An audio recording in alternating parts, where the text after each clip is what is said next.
नमस्कार, मैं संजय सिन्हा। आज जो कहानी आपके पास लेकर आया हूं उसे मैं पहले भी आपको सुना चुका हूं, पर कई लोगों ने मुझसे ये अनुरोध किया है कि मैं एक बार इस कहानी को फिर आपको सुनाऊं।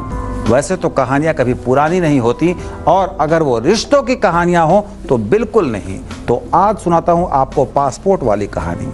बात बहुत पुरानी है, 8-10 साल पहले की। मैं अपने एक मित्र का पासपोर्ट बनवाने के लिए दिल्ली के पासपोर्ट ऑफिस गया था। उन दिनों इंटरनेट का जमाना नहीं था, इंटरनेट पर फॉर्म भरने की सुविधा नहीं थी।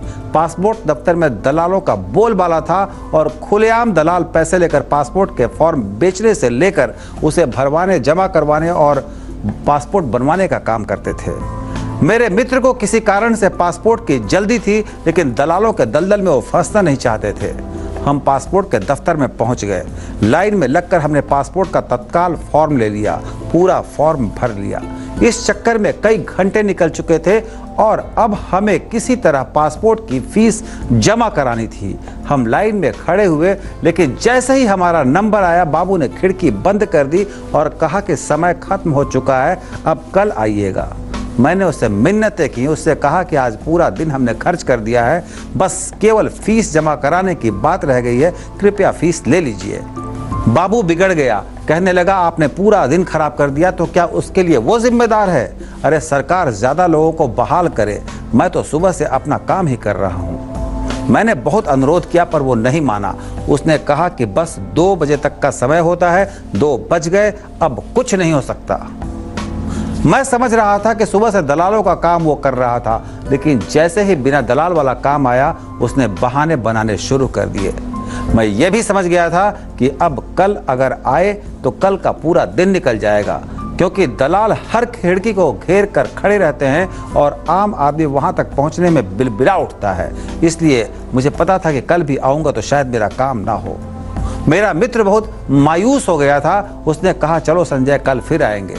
मैंने उसे रोका, कहा रुको, एक और कोशिश करता हूं। बाबू अपना थैला लेकर उठ चुका था।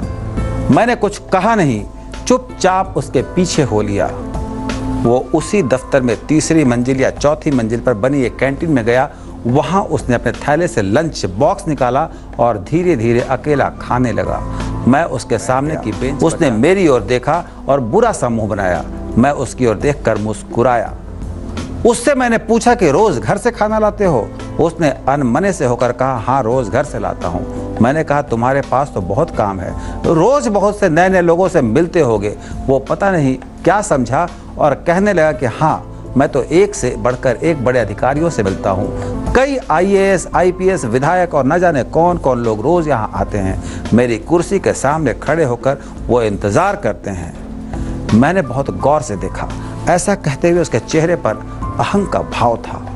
मैं चुपचाप उसकी बातों को सुनता रहा। फिर मैंने उससे पूछा कि एक रोटी तुम्हारी प्लेट से मैं भी खा लूं? वो समझ नहीं पाया कि मैं क्या कह रहा हूं। उसने बस हाँ में सिर हिला दिया। मैंने एक रोटी उसकी प्लेट से उठा ली और सब्जी के साथ खाने लगा। वो चुपचाप मुझे देखता रहा। मैंने उसके खाने की तारीफ की और कहा कि तुम्हारी पत्नी बहुत ही स्वादिष्ट खाना पकाती है। वो चुप रहा। मैंने फिर उसे कुरेदा, तुम बहुत महत्वपूर्ण सीट पर बैठे हो, बड़े बड़े लोग तुम्हारे पास आते हैं, तो क्या तुम अपनी कुर्सी की इज्जत करते हो? अब वो चौंका। उसने मेरी ओर देखकर पूछा कि इज्जत मतलब? मैंने कहा कि तुम बहुत भाग्यशाली हो, तुम्हें इतनी महत्वपूर्ण जिम्मेदारी मिली है। तुम न जाने कितने बड़े बड़े अफसरों से डील करते हो, लेकिन तुम अपने पद की इज्जत नहीं करते। उसने मुझसे पूछा कि आपने ऐसा कहा कैसे? मैंने कहा कि जो काम दिया गया है उसकी इज्जत करते तो तुम इस तरह रूखे व्यवहार वाले नहीं होते। देखो, तुम्हारा कोई दोस्त भी नहीं है। तुम दफ्तर की कैंटीन में अकेले खाना खाते हो, अपनी कुर्सी पर भी मायूस होकर बैठे रहते हो। लोगों का होता हुआ काम पूरा करने की जगह उसे अटकाने की कोशिश करते हो। मैंने कहा कि तुम अपना दुर्भाग्य देखो, संबंधों का लाभ उठाने की जगह तुम अपने रिश्तों को बिगाड़ रहे हो। मेरा क्या है, कल फिर चला आऊंगा, परसों भी आ जाऊंगा, पर आज तुम्हारे पास मौका था किसी को अपना एहसानमंद बना लेने का, तुम उससे चूक गए। वो खाना छोड़कर मेरी बातें सुनने लगा था। मैंने कहा कि पैसे बहुत कमा लोगे, लेकिन रिश्ते नहीं कमाए तो सब बेकार है। क्या करोगे पैसों का? अपना व्यवहार ठीक नहीं रखोगे तो तुम्हारे घर वाले भी तुमसे दुखी रहेंगे। यार दोस्त तो है नहीं, ये तो मैं देख ही चुका हूँ। मुझे देखो, अपने दफ्तर में कभी अकेला खाना नहीं खाता, यहाँ भी भूख लगी तो तुम्हारे साथ खाना खाने आ गया। अरे अकेला खाना खाना भी कोई जिंदगी है? मेरी बातें सुनकर वो रुआंसा हो गया। उसने कहा, आपने बिल्कुल सही बात कही है साहब, मैं अकेला हूँ। पत्नी झगड़ा करके मायके चली गई है, बच्चे भी मुझे पसंद नहीं करते। माँ है पर वो भी ज़्यादा बात नहीं करती। सुबह 4-5 रोटी बनाकर दे देती है और मैं तन्हा खाना खाता हूँ। रात में घर जाने का भी मन नहीं करता। समझ में नहीं आता गड़बड़ी कहाँ है। मैंने हौले से कहा कि खुद को लोगों से जोड़ो, किसी की मदद कर सकते हो तो करो। देखो, मैं यहाँ अपने दोस्त के पासपोर्ट के लिए आया हूँ। मेरे पास तो पासपोर्ट है, मैंने दोस्त की खातिर तुम्हारी मिन्नतें की, निस्वार्थ भाव से की, इसलिए मेरे पास दोस्त हैं, तुम्हारे पास नहीं हैं। वो उठा और उसने मुझसे कहा कि आप मेरी खिड़की पर पहुंचिए, मैं आज ही आपका फॉर्म भरूंगा। मैं कैंटीन से नीचे आया, उसने फॉर्म जमा कर लिया, फीस ले ली और हफ्ते भर में पासपोर्ट बनकर आ गया। बाबू ने मुझसे मेरा फ़ोन नंबर मांगा था, मैंने उसे मोबाइल नंबर दे दिया था और चला आया था। बहुत दिनों के बाद मेरे पास एक दिन एक फ़ोन आया। सर, रविंद्र कुमार चौधरी बोल रहा हूँ। मैं एकदम से पहचान नहीं सका। उसने कहा, कई साल पहले आप हमारे पास किसी दोस्त के पासपोर्ट के लिए आए थे और आपने मेरे साथ रोटी भी खाई थी। आपने कहा था कि पैसे की जगह रिश्ते बनाओ। मुझे एकदम याद आ गया। मैंने कहा, हाँ बोलिए चौधरी साहब, कैसे हैं?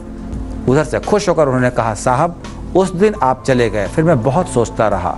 मुझे लगा कि पैसे तो सचमुच बहुत लोग दे जाते हैं, लेकिन साथ खाना खाने वाला कोई नहीं मिलता।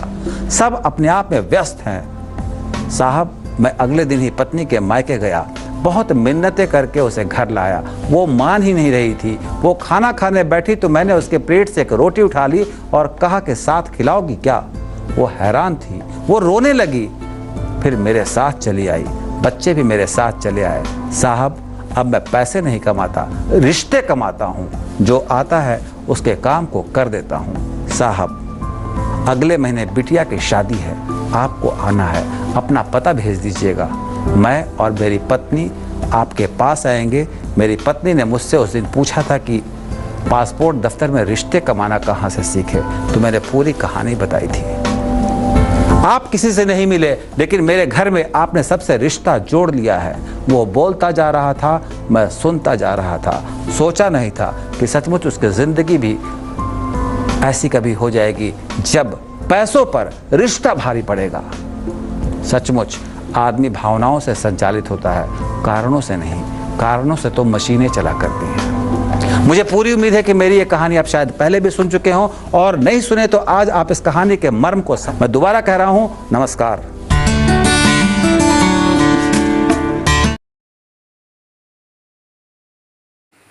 এই চ্যানেলটির প্রতি আপনার আগ্রহ আমাকে আরও উৎসাহিত করবে। ধন্যবাদ।